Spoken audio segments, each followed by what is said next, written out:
You're telling me they fall in love after 2 fucking days?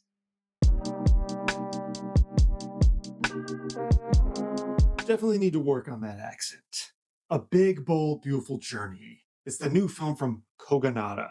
Now, he's a director who's beloved by critics just with his first 2 films, Columbus in 2017 and After Yang in 2022. Kogonada is known for his very compassionate, quiet, and meditative films. A Big, Bold, Beautiful Journey is his first foray into Hollywood filmmaking. He did not write this, but he directs it. And it begs the age-old question, can an art house auteur translate his filmmaking style to big budget Hollywood filmmaking? Or is he just another casualty of the Hollywood meat grinder? A BBBJ stars Colin Farrell as David. When we meet him, his car is broken down, it's raining, and he has to get to a wedding.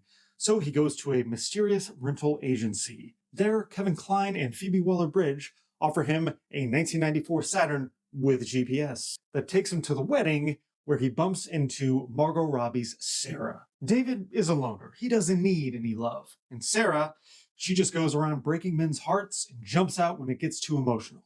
Are these 2 crazy kids gonna hook up at this wedding?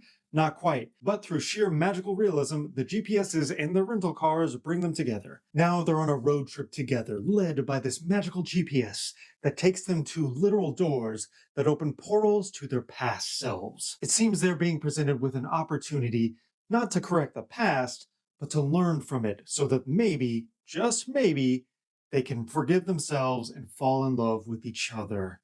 Aww. If that sounds like a loaded premise that is rife with sentimentality, you would be correct. From the get-go, you can tell that Kogonada is struggling with this screenplay. We get the sense that he doesn't quite believe in this material. So when Colin Farrell and Margot Robbie are meeting cute and getting into scenarios that are trying to set them up as romantic partners, well, believability is kind of the big thing. And because Kogonada doesn't believe it, Farrell and Robbie don't believe it. Which is to say, they don't have much chemistry. Yes, they are beautiful movie stars, but that doesn't make an automatic on-screen couple. The movie wants to be cute, but it also wants to be profound, and that is a dangerous balance to try. From the styling to the soundtrack to the production design, this is one of those quirky romantic movies. It's supposed to get you into a light and frothy mood.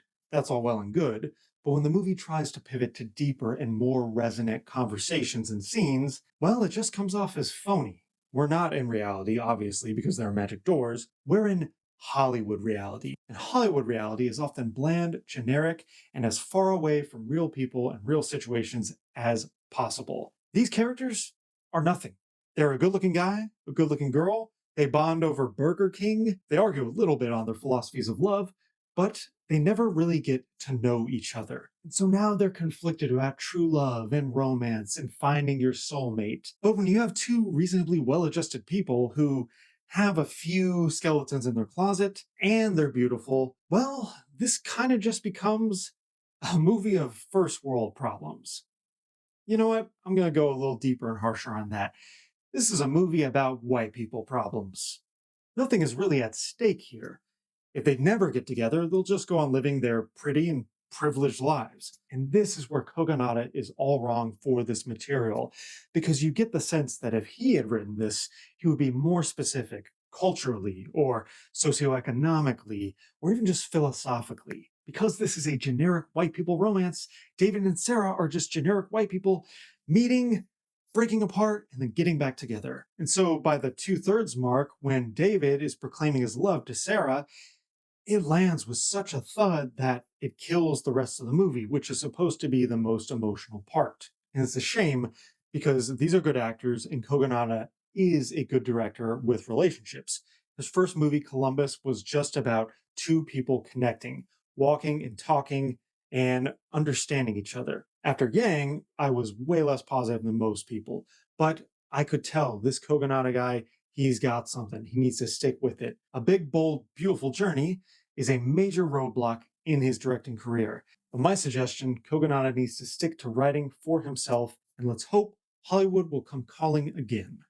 A Big, Bold, Beautiful Journey is one of those what are we doing here movies, because you're constantly asking yourself that as you watch it. It tries to be cute, but it's just annoying. It tries to be deep, but it's just silly. It's a big bunch of nothing. And director Kogonada can't get a handle on such a bland and generic script.